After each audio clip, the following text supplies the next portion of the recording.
Go.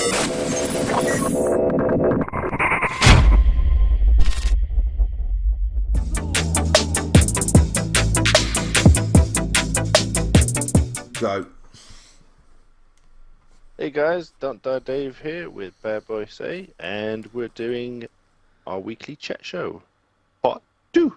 Part Um, part two. Yeah, I know, I like it. Do you want to say it again? Yeah, just quick hello from me here. Yeah, we're continuing on with the previous list. Yeah. As we were recently talking about, we were going through some of the games you've gone through over this year, and to continue on, we're jumping straight in with Forza Horizon 3, the game that made me skip Recore. Now, Lucky you. me myself, I've never had any interest in driving games. Bad Boy is well, ever since I've known him, he's been playing them non-stop, and I always ignore him because I'm right, he's wrong. But do you know what? I gave him the benefit of the doubt for once, and yeah, I actually quite enjoyed the game. I played the demo and I got quite into it, and literally as soon as it came out, I couldn't put my controller down. I don't know if it's because it's more open world. It's not really as linear as the other ones, where it's just around the track. It's quite open. I can do what I want. But yeah, I really got into it. I don't know what you thought about it. I absolutely loved it because I mean I have to admit I don't think the motorsport ones are for you because they're about meticulous driving and everything like that, and I don't think they hold your interest.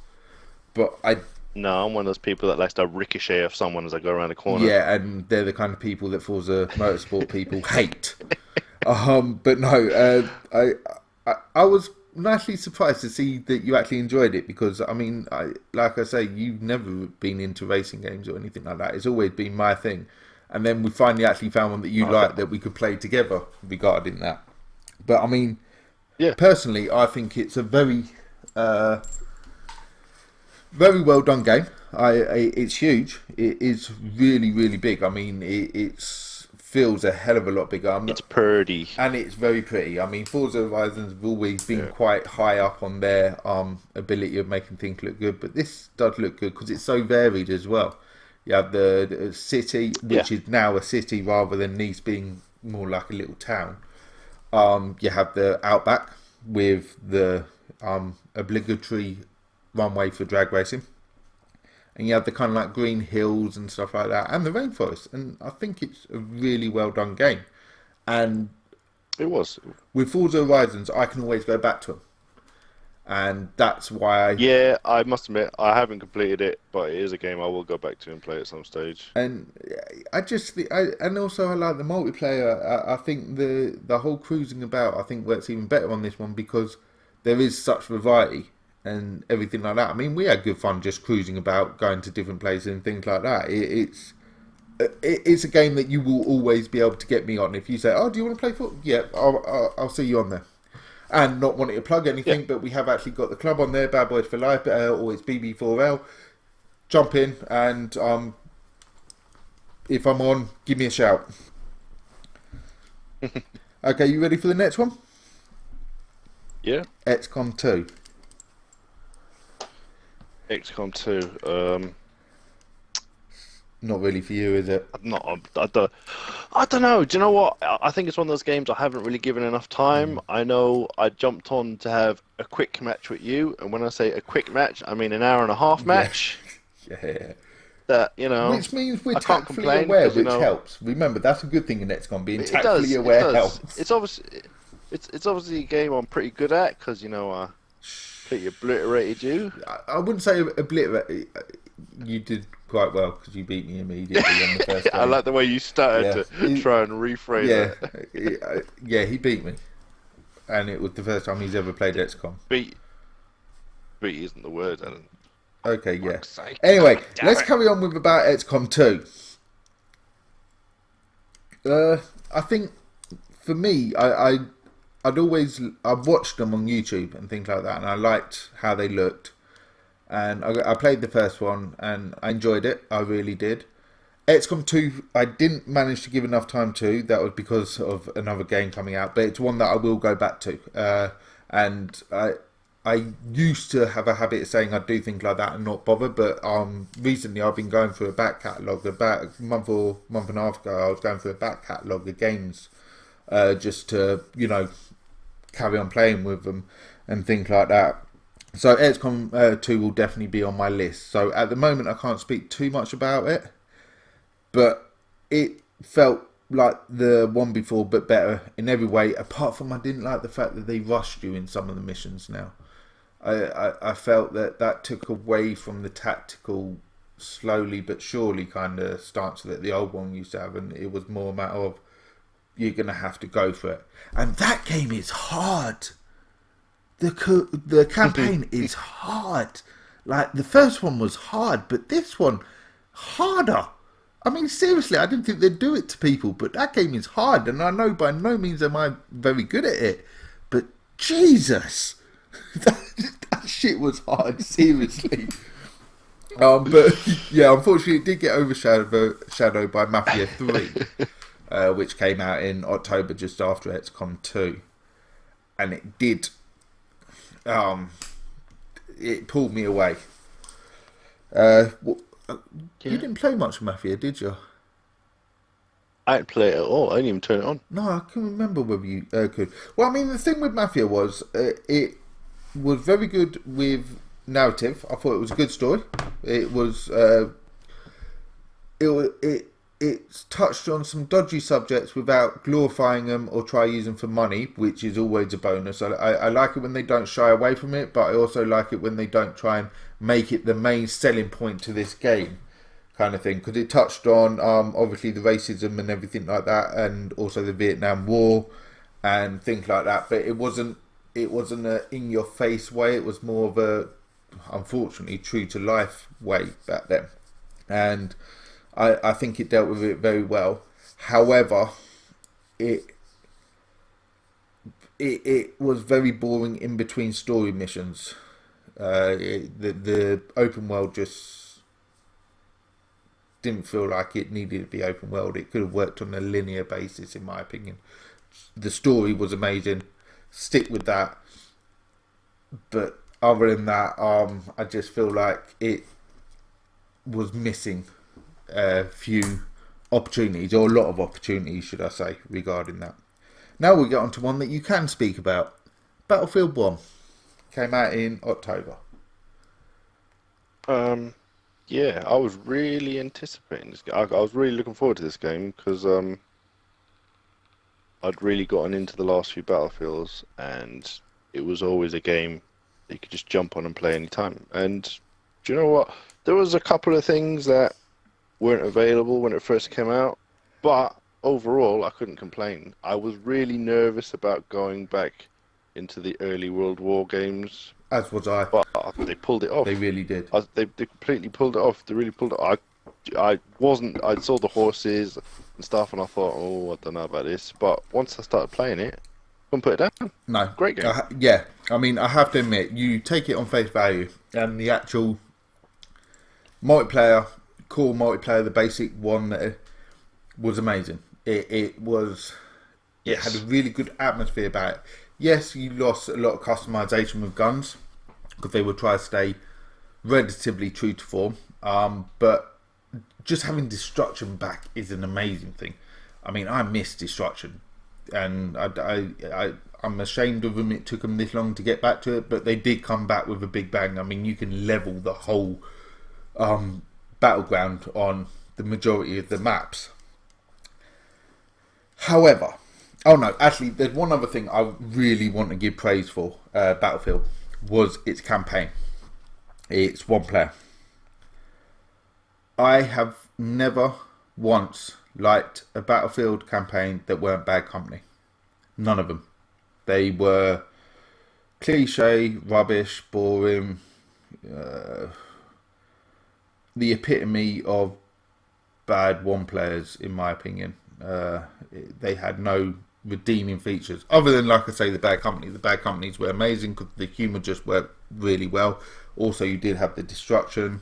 I love the Bad Companies, but this one I thought was amazing. The war stories that they have, I thought was Yeah, amazing. it was different Different. from the different point of views and stuff. Yeah, I just thought that, again, it didn't try and over glorify a bad timing. It was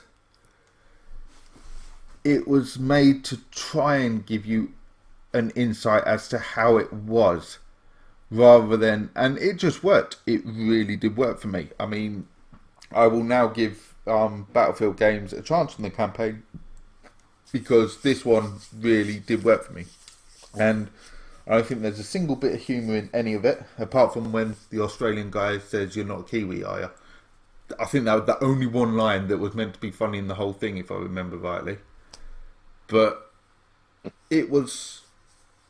I have very high praise for it. Very, very high praise. So if you were like me, who normally didn't bother with the one player, I mean, I think I'd probably got to rank 20 odd on multiplayer before I even touched the one player kind of thing.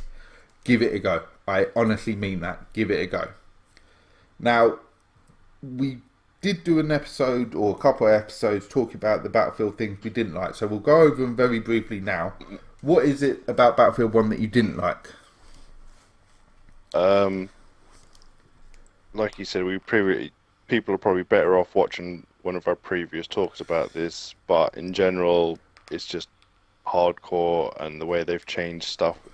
It's multiplayer's changed in it. I enjoy it. If you plan to play it normally, it's fine. But if you don't want to play it like how we play it, it's just they've completely changed it. And I just don't like it. Not in a positive way, in my opinion. And no. This sounds really weird, considering I think this is one of the best Battlefields that have come out for a while. It's also the Battlefield that has put me off playing Battlefield at the moment, simply because of they've changed the things that A, didn't need changing, and B, they've changed them in a detrimental way.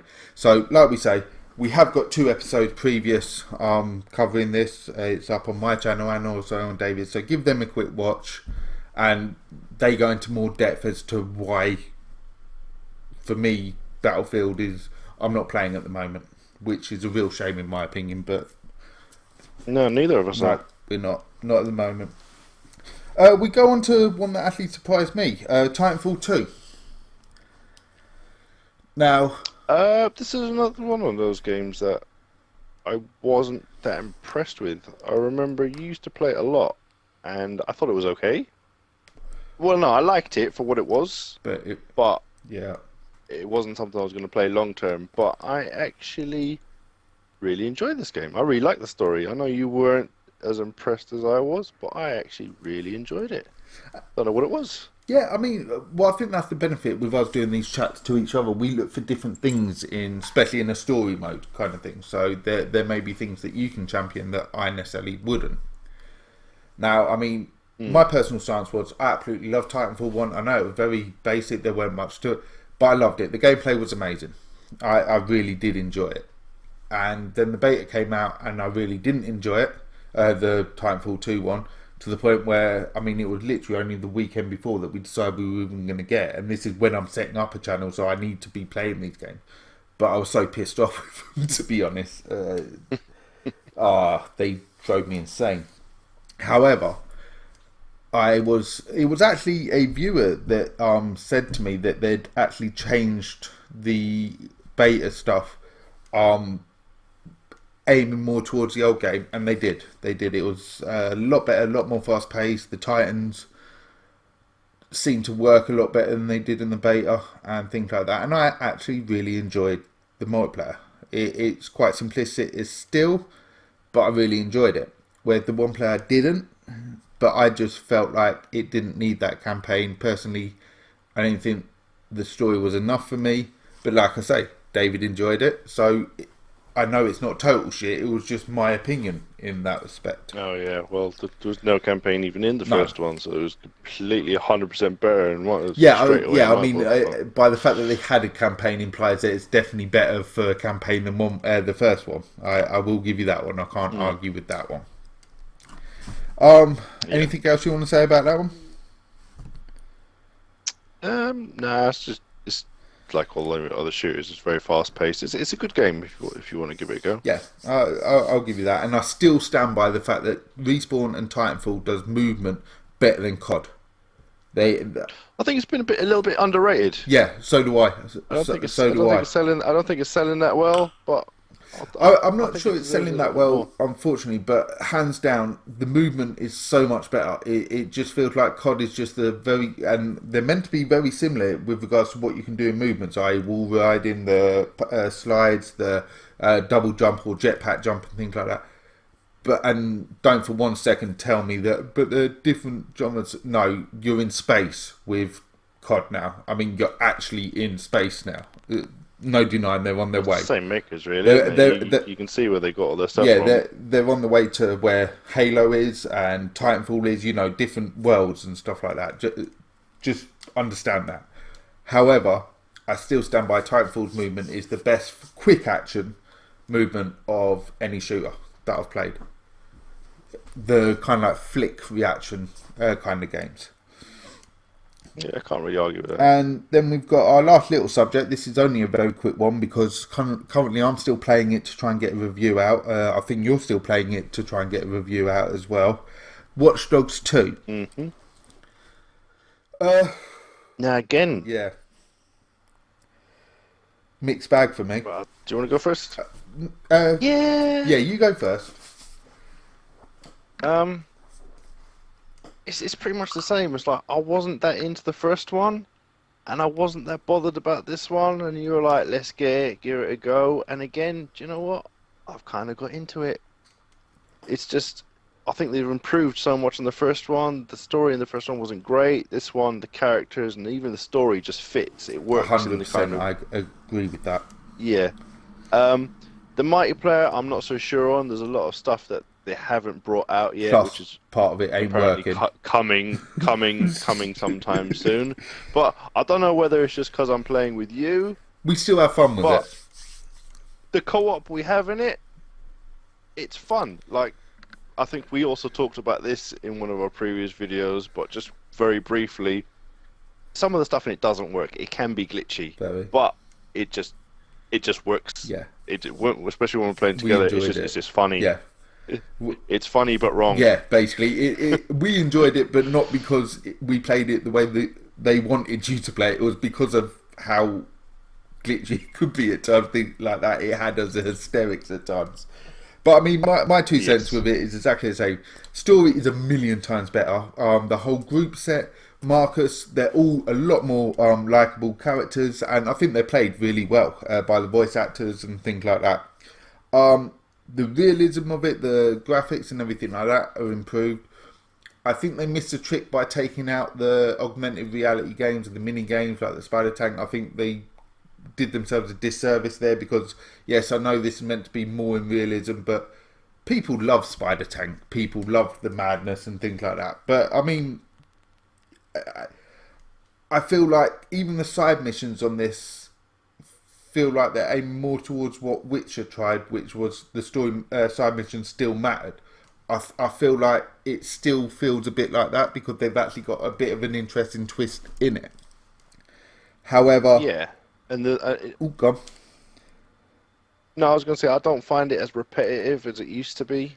That like each story seems to have its own little twist in it, which I like. Whereas does not go here, click this, go back. Agreed. It does seem to have a nice story-like twist on most of them.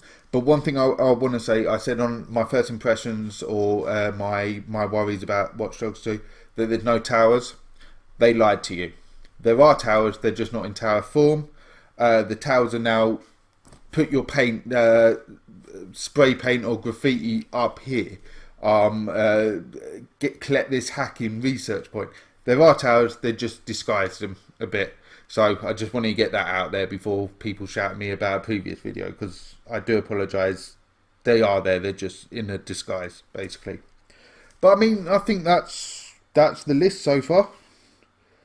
They're the games that we've played. I'm sure there's many other games. Yeah, I mean, there's been plenty of other games, but unfortunately we've either not had the time or not had the means to, i.e. the right console or even a PC. So, yeah, I hope you enjoyed it. That's our quick views on games released within 2016. Yeah, we'll have a different subject next week, hopefully put forward by a viewer. Hopefully.